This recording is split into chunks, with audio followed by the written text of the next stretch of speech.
La confección del orden del día y las cuestiones de los cupos nos han permitido ayer debatir sobre este decreto que todos y todas hemos venido a llamar de manera más resumida de la construcción sostenible, y hoy de esta proposición no de ley que desde el Grupo Parlamentario de Izquierda Unida queremos aportar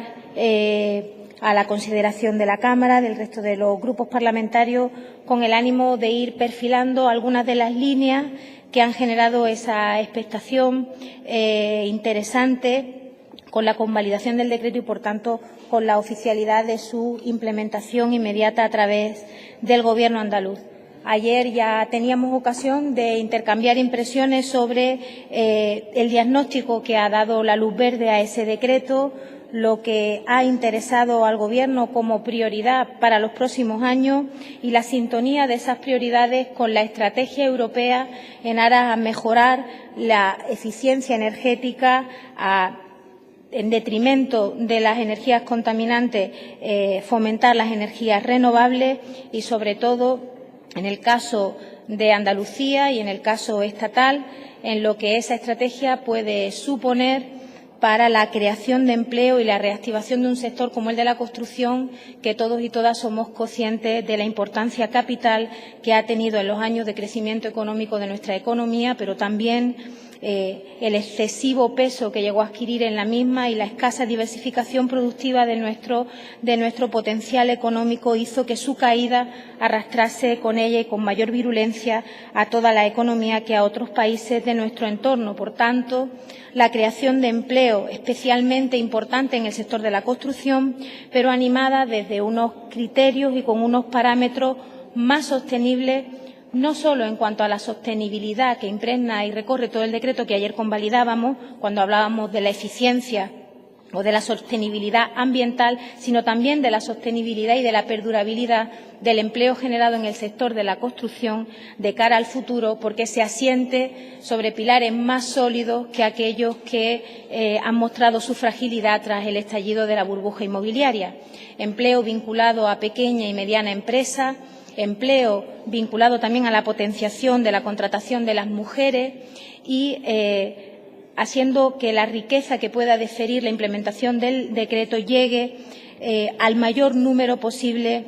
de empresas de tamaño pequeño, no para grandes empresas, sino para las pequeñas, las que sostienen y han sostenido en los años de bonanza una parte importante del empleo de la construcción que ahora queremos recuperar, pero con otros criterios, con criterios alejados de la especulación. En ese trabajo que finalmente ha llevado al Gobierno, compartiendo el análisis, ha llevado a la formulación del decreto que ayer convalidábamos, también ya, y dada la transversalidad del mismo, que también teníamos ocasión de comentar ayer, ya las consejerías implicadas activamente en el desarrollo del mismo venían trabajando con esas directrices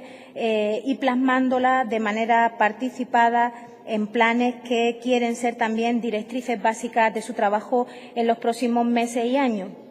En ese sentido, incide esta proposición no de ley en el ámbito de la Consejería de Fomento y Vivienda, que tiene un plan marco de rehabilitación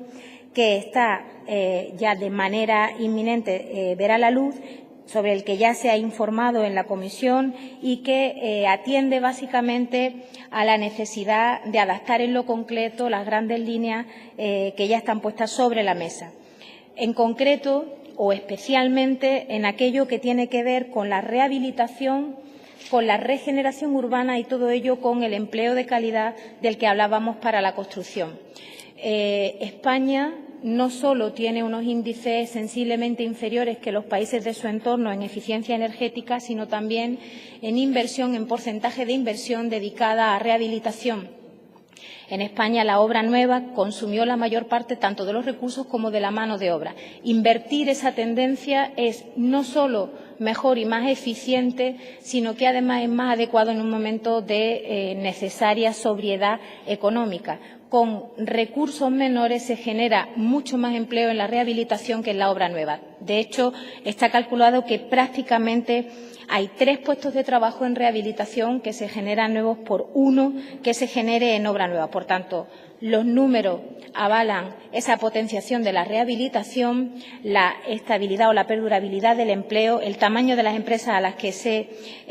deriva y luego una cuestión que en modo alguno es menor, la puesta en valor y la mejora de todas esas viviendas que fueron construidas anteriores a la normativa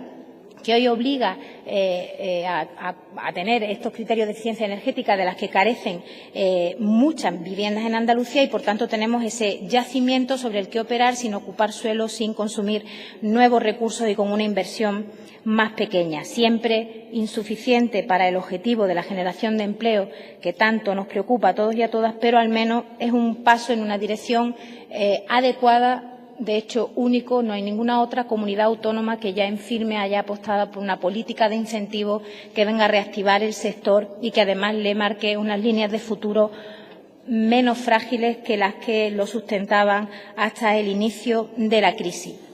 Yendo a la parte dispositiva de nuestra proposición no de ley, habrán ustedes podido comprobar que lo que trata es eso, de concretar algunos de los elementos que entendemos que pueden dar forma, complementados con las del resto de consejerías implicadas, como es natural, a algunos de los espacios o de los objetivos que se pretenden cubrir. Por eso se vincula este Plan Marco de Rehabilitación y Vivienda como uno de los ejes prioritarios para canalizar la actuación del Gobierno en aras a cumplir con la Estrategia Europea 2020, tanto para la reducción de consumo energético del parque residencial existente como para dar respuesta a una vivienda digna al sector de población con menos recursos o en riesgo de exclusión social, porque, como también mencionábamos antes, la regeneración urbana y la recuperación de viviendas viene a mejorar las condiciones de vida de quienes las habitan y, por tanto, nos parece especialmente importante su incorporación. También hablamos de incentivos fiscales en un doble sentido. Por un lado, en el ámbito de la competencia autonómica, de las posibilidades económicas que tenga la Junta de Andalucía, de extrema dificultad, muy condicionadas por los recortes brutales y por la crueldad infinita que el Gobierno central está infringiendo en sus decisiones contra Andalucía, pero en ese pequeño margen que tenga, bien, tratar de elaborar una propuesta de incentivos que fomenten la rehabilitación de manera que puedan contribuir a acelerar la recuperación del sector de la construcción enfocado a la rehabilitación. Ahí sugerimos la degradación en el tramo autonómico del IRPF en todas las obras de rehabilitación y en la mejora energética. También, y dado que asumimos ese compromiso de explorar esas vías, si fueran posibles, para tener incentivos fiscales autonómicos, hablamos de la propuesta que corresponde hacer al Estado para que oficialmente también aplique dentro de sus competencias muy amplias y de su capacidad de distribuir los recursos, prácticamente todas, en aras a mejorar, a reforzar esos incentivos, y ahí mencionamos tanto el IVA reducido, del que ya hemos tenido ocasión de hablar en este Parlamento